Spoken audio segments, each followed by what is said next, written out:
Welcome to MMC news.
ఏదైతే నిన్న సుప్రీంకోర్టులో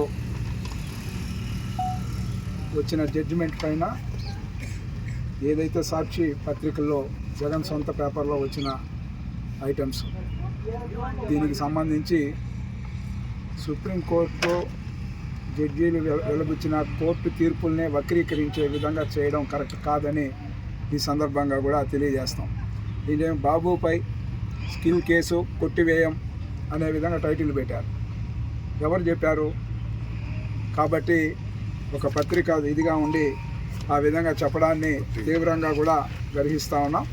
వాస్తవాలకు ఇచ్చిన దాంట్లో కూడా 17A సంబంధించి ఇద్దరు ఒక్కొక్క విధమైన తీర్పు ఒక్కొక్క విధంగా వచ్చింది కాబట్టి చీఫ్ జస్టిస్కి దాన్ని రెఫర్ చేయడం, దానిపైన ఏ విధమైన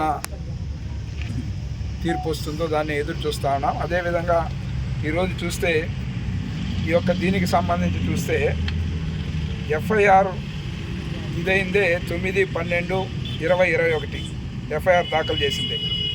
అదేవిధంగా ఏదైతే వీళ్ళు చెప్పినట్టు 17A వర్తిస్తుంది అనే దానికి నిదర్శనం వీళ్ళు మెమో వేసింది 5/6/2018. కానీ చంద్రబాబు నాయుడు పేరు దీంట్లో చేర్చింది వచ్చి 8/9/2023. అంటే ఏదైతే ఎఫ్ఐఆర్లో పేరు చేర్చడమే 8వ తేదీ 9వ నెల 2023న చేర్చడం జరిగింది. దీనికి సంబంధించి 17A అనేది ఏదైతే 2018కి తరువాత ఏదైతే కేసులు ఉన్నాయో దానికి మటుకు 17A వర్తించదనే విధంగా వాళ్ళు చెప్పడం, దానికి సంబంధించిన జడ్జిమెంట్లో వచ్చిన వివిధ కారణాలు కూడా మనం చూస్తే వాళ్ళు ఇచ్చిన దీంట్లో వైవిధ్యమైన ఇది ఉంది. కాబట్టి ఎవరు కూడా దీన్ని పూర్తి స్థాయిలో మెరిట్స్ పైన పోలా కేసు 17A వర్తిస్తుందా వర్తించదా అనే దానిపైనే నిన్న జడ్జిమెంట్లు అన్నీ కూడా రావడం జరిగింది. దానిపైన వివిధ భిన్నాభిప్రాయాలు ఉన్నాయి కాబట్టి ఇద్దరికి దాన్ని చీఫ్ జస్టిస్కి దాని పంపించడం జరిగింది. దీనిపైన తెలుగుదేశం పార్టీ మొదటి నుంచి కూడా చెప్తాను, నీతికి నిజాయితీకి నిబద్ధతకు మారుపేరు చంద్రబాబు నాయుడు గారు. ఏదైతే వ్యక్తిగత కక్షతోటే ఈ యొక్క కేసుని ఆయన పైన బనాయించడం జరిగింది. ఎప్పుడు బనాయించారని డేట్లతో పాటు చెప్తూ ఉన్నాం. కానీ 2018కి ముందు కేసుకు సంబంధించి ఇది వర్తిస్తుందనే విధంగా వర్తిస్తుందనే దానిపైనే తర్జన భర్జనగా కూడా అలా మా పక్క నారా చంద్రబాబు నాయుడు గారి తరఫున అడ్వకేట్స్ వాదించిన ప్రభుత్వ పరంగా ఏదైతే అక్రమ కేసు పెట్టారో కాబట్టి దాన్ని చేసుకునేదానికి వాళ్ళ వాదనలన్నీ ఉన్నాయి. తీవ్రంగా ఆక్షేపిస్తా ఉన్నాం. ఈరోజు ఏదైతే జరిగిన సంఘటనలన్నీ కూడా మీ అందరికీ తెలుసు. అన్ని కేసులు కూడా ఏ విధ పరంపర పెట్టారో అన్ని కేసుల్లో కూడా బెయిల్ రావడం, అదేవిధంగా 53 రోజులు ఆయన్ని జైలు పెట్టేదానికి ఎంత భారీ ఎత్తున కుట్ర జరిగింది అనేది రాబోయే రోజులు అన్నీ కూడా బహిర్గతమవుతాయి. ఏదో ఈరోజు సుప్రీంకోర్టు పూర్తి స్థాయిలో జడ్జిమెంట్ వచ్చిన రోజు ఖచ్చితంగా కూడా తెలుగుదేశం పార్టీ అధినేత నారా చంద్రబాబు నాయుడు గారు ఎలాంటి తప్పు చేయలేదు కాబట్టి మాకు పూర్తి విశ్వాసం నమ్మకం ఉంది. సుప్రీంకోర్టు పైన ఖచ్చితంగా కూడా న్యాయం ధర్మం మా వైపే ఉంది కాబట్టి తెలుగుదేశం పార్టీ అధినేత ఆ యొక్క కేసుల నుండి ఎలాంటి ఇవి లేకుండా బయటపడతారని అందరూ కూడా మేము విశ్వసిస్తూ ఉన్నాము. కాబట్టి ఈరోజు జగన్మోహన్ రెడ్డి వాళ్ళ మంత్రులు మాట్లాడినా, వాళ్ళ ఎమ్మెల్యేలు మాట్లాడినా, ఏదో వాళ్ళ దొంగ 18 మాసాలు ఆయన ఏ విధంగా జైలు పాలై, ఏ విధంగా లక్షల కోట్లు, ఈరోజు కూడా కోట్లాది రూపాయలు ప్రజల సొమ్ముని ఏ విధంగా దోచేస్తూ ఉన్నారో మనం చూస్తాను. దొంగే దొంగ దొంగ అని పరిగెత్తిన చందంగా కేసులు పెట్టారు వాళ్ళు. ఈరోజు మొన్న చంద్రబాబు నాయుడు గారిపైన ఈ కేసులు పెడితే మన దేశం కాదు, అనేక దేశాల్లో కూడా ఆయన వల్ల మేమంతా కూడా, మా బిడ్డలంతా కూడా ఈరోజు సుభిక్షంగా సుఖ సంతోషాలతో ఉన్నారంటే ఆయన పెట్టిన విజన్ వల్ల మేమంతా ఉన్నామని ప్రజలు ఏదైతే దానివల్ల లబ్ధి పొందిన యువత అంతా కూడా ఎన్ని దేశాల్లో మీరు అందరూ చూశారు, మీడియా మూలకంగా కానీ పత్రికల మూలకంగా. ఈరోజు చంద్రబాబు నాయుడు గారి పైన నిన్న వచ్చిన తీర్పు పైన అవాకులు చవాకులు వద్దు. ఖచ్చితంగా కూడా తెలుగుదేశం పార్టీ నిప్పు లాంటి మనిషి చంద్రబాబు నాయుడు గారు. మేమందరూ కూడా విశ్వసిస్తా ఉన్నాం. ఈ రాష్ట్రంలో ప్రజలందరూ కూడా ఈ యొక్క ఏదో తీర్పు వచ్చేస్తుంది, ఏదో అయిపోతుందని ఊహించుకొని వాళ్ళందరూ కూడా ఏ విధంగా తర్జన భర్జనలకు లోనై ఈ పొద్దు పత్రికల ద్వారా, తన పత్రిక ద్వారా, సాక్షి పత్రిక ద్వారా ఇలాంటి ప్రకటనలు గుప్పించడాన్ని తీవ్రంగా ఆక్షేపిస్తూ ఈ యొక్క జరిగిన సంఘటనలన్నీ కూడా చూస్తే రాజకీయ ప్రేరేపిత కేసు అనేది స్పష్టంగా అర్థమవుతోంది. పూరితమైన మనస్తత్వం గల జగన్మోహన్ రెడ్డికి అన్ని లొసుగులు న్యాయం దాంట్లో ఉన్న లొసుగులను తెలుసుకొని దాని ద్వారా ఇబ్బంది పెట్టారు చంద్రబాబు నాయుడు గారిని. ఎవరిని అడిగినా, చిన్న బిడ్డను అడిగినా చెప్తారు. కాబట్టి ఈరోజు సుప్రీంకోర్టు ఇచ్చిన జడ్జిమెంట్నే తప్పుపడుతూ వాళ్ళు ఏ విధంగా వక్రీకరణ చేస్తూ ఉన్నారో ఈరోజు బహిరంగ విజ్ఞప్తి చేస్తూ ఉన్నాము. ఈ మారే కోర్టు జడ్జిమెంట్నే వక్రీకరించే విధంగా దీనికి పాల్పడుతున్న జగన్మోహన్ రెడ్డిని కానీ, వాళ్ళ పత్రికా యాజమాన్యం పైన కానీ వెంటనే కూడా తగిన చర్యలు తీసుకోవాలని కూడా ఈరోజు బహిరంగంగా కూడా న్యాయమూర్తులకి విజ్ఞప్తి చేస్తాను. ఈ విధంగా ఒక రాష్ట్ర ముఖ్యమంత్రి కుయుక్తులు కుట్రలు పన్నుతూ ఉన్నారనేది వాస్తవం. దీనికి సంబంధించి చట్ట ప్రకారం, న్యాయ ప్రకారం చిన్న సోషల్ మీడియాలో ఒక హిట్ పెడితేనే దానిపైన భారీ ఎత్తున కేసులు పెట్టి ఏ విధంగా జగన్మోహన్ రెడ్డి హింసిస్తూ ఉన్నాడో మనం చూస్తూ ఉన్నాం. ఈరోజు ఎవరైనా ఉమ్మడి రాష్ట్రంలో కానీ, ఈ రాష్ట్రంలో కానీ కోట్లాది రూపాయలు, కోట్లాది ప్రాజెక్టులు ప్రజలకి ఈ రాష్ట్రంలో విభజన అయినాక చూస్తే ఈ రాష్ట్రంలో సచివాలయం ఏర్పాటు చేయడం కానీ, హైకోర్టు నిర్మాణం కానీ, శాసన మండలి కానీ, శాసనసభ కానీ, ఈ విధంగా అక్కడ ఉన్న డెవలప్మెంట్ కానీ చూస్తే అబ్బురుపరిచే రీతిలో తలదన్నే అమరావతి రాజధాని ఇక్కడ తీసుకొని రావాలి, దేశంలోనే ఎక్కడా లేదా ప్రపంచ స్థాయి రాజధాని ఇక్కడ రావాలని కోరుకొని ఎన్నో కలలకైనా ఆయన ఆ విధంగా రాష్ట్రాన్ని అభివృద్ధి చేయాలన్న తలంపుతో పనిచేస్తున్న చంద్రబాబు నాయుడు గారికి పైన ఇలాంటి కుట్రలు కుతంత్రాలతో కేసులు పెట్టడాన్ని ప్రజలందరూ కూడా, అన్ని పక్షాలు కూడా, ప్రజాస్వామ్యవాదులంతా కూడా ఇలాంటి ఘటనలు ఖండించాల్సిందిగా కూడా తెలుగుదేశం పార్టీ పరంగా కూడా కోరుతూ, అదేవిధంగా రేపు 19వ తేదీ ఇక్కడ జరగబోవు రా కదలిరా సభకు తిరుపతి పార్లమెంటు పరిధిలోని అన్ని నియోజకవర్గాలు, 7 నియోజకవర్గాలకు సంబంధించి ఏదైతే వెంకటగిరి కానీ, అదేవిధంగా సూలూరుపేట కానీ, గూడూరు కానీ, సర్వేపల్లి కానీ, అటు ఉమ్మడి చిత్తూరు జిల్లాలోని శ్రీకాళహస్తి, సత్యవేడు, తిరుపతి ఈ ప్రాంతాల నుండి భారీ ఎత్తున లక్షలాది ప్రజలు ఈ యొక్క సభకు విచ్చేసేదానికి మాకు వస్తున్న ఫోన్ కాల్స్ కానీ అందరూ కూడా భారీ ఎత్తున ఈ సభ సక్సెస్ఫుల్గా జరుగుతుంది. అందరూ కూడా చంద్రబాబు నాయుడు గారిని ఆశీర్వదించడానికి, ఈ రాష్ట్రం మళ్ళీ పూర్వ వైభవం రావాలంటే ఈ రాష్ట్రంలో ప్రజలందరూ కూడా, యువత కానీ, బీసీలు కానీ, మహిళలు కానీ, మైనార్టీలు కానీ, ముఖ్యంగా రైతులు కానీ, ఈ విధంగా చెప్పుకుంటూ పోతే అన్ని వర్గాల ప్రజలకు ఏదైతే సమానమైన పరిపాలన ఇచ్చి వాళ్ళ అభివృద్ధిని ఆకాంక్షించిన ఉమ్మడి తెలుగు రాష్ట్రాల్లో కానీ, విభజనైన ఈ రాష్ట్రంలో కానీ అన్ని వర్గాల కోసం పనిచేసిన చంద్రబాబు నాయుడు గారిని ఆశీర్వదించడానికి, ఆయనకు అండగా ఉంటామని చెప్పడానికి ఈ సభ, ఎల్లుండి జరిగే ఈ సభ మీ అందరికీ ఎప్పుడు ఎక్కడ జరగని విధంగా ఈ సభ సక్సెస్ఫుల్గా జరిగేదానికి అందరూ ప్రజలు వస్తూ ఉన్నారు.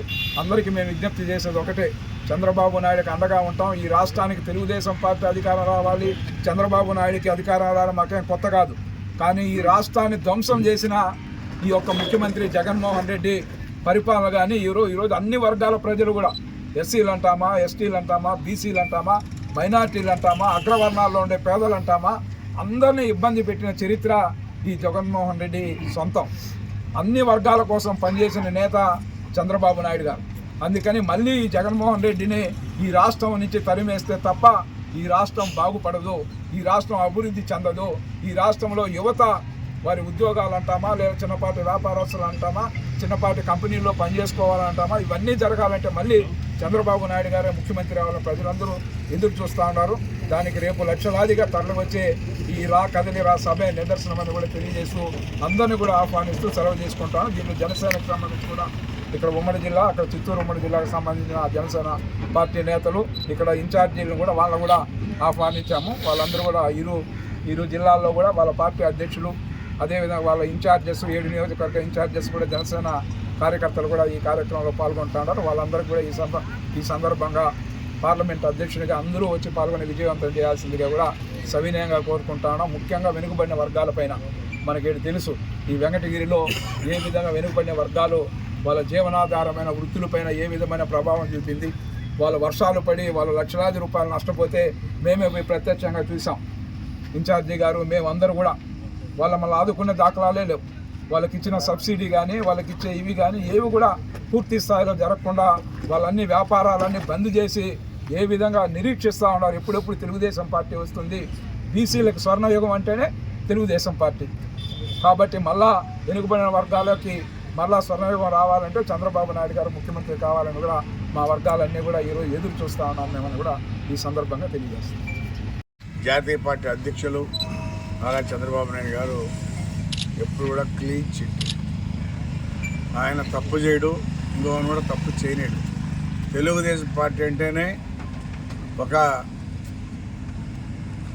క్రమశిక్షణ గల పార్టీ, క్రమశిక్షణతో పనిచేస్తారు. అందరూ కూడా అదే ఇన్స్ట్రక్షన్స్. ఈరోజు ఈ జగన్మోహన్ రెడ్డి పరిపాలన ఎట్టుందంటే ఎవడ దగ్గర వాళ్ళు దోచుకుంటా ఉన్నారు. ఏ ముఖ్యమంత్రి కూడా ఎక్కడా చూడలే. సైదాపురం మండలంలో తెల్లరాయికి 7,000 రూపాయల టన్నుకి ముఖ్యమంత్రికి నిధికి పోతా ఉంది. ఇది అవునా కాదని అడుగుతా ఉన్నా.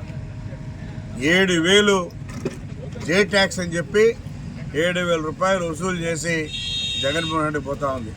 అదేవిధంగా గతంలో నారా చంద్రబాబు నాయుడు గారు ప్రతి పేదవాడు ఇల్లు కట్టుకోవాలనే కాన్సెప్ట్తో ఉచితంగా ఇసుకిచ్చాడు. ఈరోజు అది కొంతమంది వాళ్ళ నాయకులు పెట్టుకొని దాన్ని కూడా సొమ్ము చేసి ముఖ్యమంత్రి నిధికి పోతా ఉంది. ఈ విధంగా ఎప్పుడు చంద్రబాబు నాయుడు చేయలే. గతంలో 2015లో ఇదే వెంకటగిరిలో ఫ్లడ్స్ వచ్చాయి. ఫ్లడ్స్ వస్తే అప్పటికప్పుడు ఫోన్ చేసి చెప్తే ఆ వర్షాల్లో రాలేని పరిస్థితుల్లో కూడా వెంకటగిరికి వచ్చి అందరినీ చూసి పరామర్శించి ఒక ఇంటికి 60 కిలోలు బియ్యం ఇచ్చి ఆ రోజు 10,000 చెప్పి 11,500 డబ్బులు ఇచ్చాం. అది తెలుగుదేశం పార్టీ. ఈ జగన్మోహన్ రెడ్డి ఈ 4-5 సంవత్సరాల్లో ఎవరికైనా ఈ విధంగా ఫ్లడ్స్ కానీ ఈ వేవర్స్కి డబ్బులు ఇచ్చి కానీ రైస్ ఇచ్చి కానీ ఎప్పుడైనా ఉందా అని అడుగుతా ఉన్నాను. ఏదైనా ఆదుకోవాలంటే చంద్రబాబు నాయుడే. ఈరోజు ఎంతసేపటికి దాచుకుందామా అని ఉందే కానీ ఈ రాష్ట్రంలో ఎక్కడ అభివృద్ధి లేదు. ఇదే వెంకటగిరి నియోజకవర్గంలో 14 నుంచి ఎమ్మెల్యేగా నేను 19 వరకు బ్రహ్మాండంగా డెవలప్ చేశాం. వెంకటగిరిలో సెంట్రల్ లైటింగ్ కానీ, డబల్ రోడ్లు కానీ, విలేజెస్లో 140 పంచాయతీల్లో అన్ని పంచాయతీల్లో పనిచేశాం. ఈరోజు ఈ 5 సంవత్సరాల్లో జగన్మోహన్ రెడ్డి పరిపాలనలో ఏ గ్రామానికైనా ఇంకా తట్టడం మట్టేసిందని అడుగుతా ఉన్నాం. అందుకనే అన్ని వర్గాల వారు విసిగిపోయినారు. ఉద్యోగస్తులు కానీ, వ్యాపారస్తులు కానీ, రైతులు కానీ, బీసీలు కానీ, చిన్న వ్యాపారస్తులు కానీ అందరూ కూడా ఎప్పుడెప్పుడు ఈ ప్రభుత్వాన్ని పారదోలుదామని చెప్పని రెడీగా ఉన్నారు. పోతే కానీ ఈ రాష్ట్రం సుభిక్షంగా అభివృద్ధి కాదు. ఇది తెలుగుదేశం ప్రభుత్వం ఉండి చంద్రబాబు నాయుడు ఉంటే ఇప్పటికే కొన్ని పరిశ్రమలు వచ్చుంటాయి, రాష్ట్రం అభివృద్ధి జరుగుతుంది. గతంలో అమరావతిని ఏ విధంగా అభివృద్ధి చేశాడు దానికన్నా మిన్నగా చేయాలనే కాన్సెప్ట్తో మా నాయకుడు ఉన్నాడు. అయితే దురదృష్టం వల్ల ఓడిపోవడం, ఈ డెవలప్ ఆగిపోవడం జరిగింది. రేపు రాబోయే ఈ ఎలక్షన్లు ఖచ్చితంగా మా నాయకుడు ముఖ్యమంత్రి అవుతాడు. అప్పుడే ఈ రాష్ట్రానికి దశ అని కూడా తెలియజేస్తూ ఉన్నాం. బ్రహ్మాండంగా అభివృద్ధి జరగాలంటే చంద్రబాబు నాయుడు మళ్ళా ముఖ్యమంత్రి కావాల్సిందే. లేకపోతే ఈ రాష్ట్రం ఇదే విధంగా వెనకబడి మరో మహారాష్ట్రగాను బీహార్గాను మారిపోద్ది. బీహార్గా ఖచ్చితంగా మారిపోద్ది.